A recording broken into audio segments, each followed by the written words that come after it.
72% of current book bans in the United States are being initiated by organized groups and elected officials. These are not people with expertise. These are people who are grandstanding to make a political push.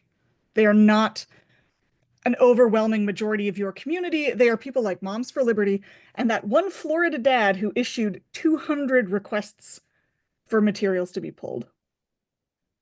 Right.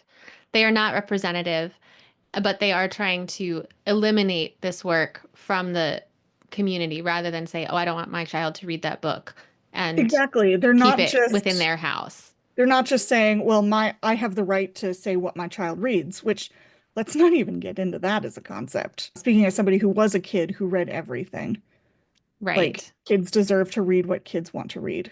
That's Right. I believe. But anyways, that's a whole we could do 30 minutes just on that issue alone.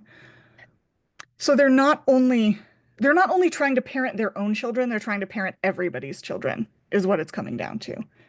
I'm going to give you a recent example. The two things to take away from this about book bans in the United States are one, they are organized, and two, they tend to lie. Recently, the Supreme Court was hearing arguments in Mahmoud v. Taylor about pulling a children's book from a public library shelf. And sitting Supreme Court Justice Neil Gorsuch described some of the illustrations in this picture book as having BDSM elements and depicting a sex worker. And this is not at all true. If you go to the actual book, what's on the page is somebody's holding a sign with a cartoon portrait of Marsha P. Johnson. Doesn't say who she is, doesn't say what she does, just a memorial cartoon doodle. And the BDSM elements are on one page, somebody's wearing a leather jacket with spikes on the shoulders. Wow.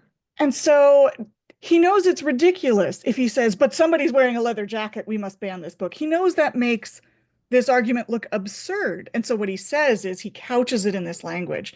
So when you see book banners object to sexual content, hardcore pornography in schools, divisive elements, what they mean is they're trying to stop queer people and Black and brown and people of color from existing in public as people.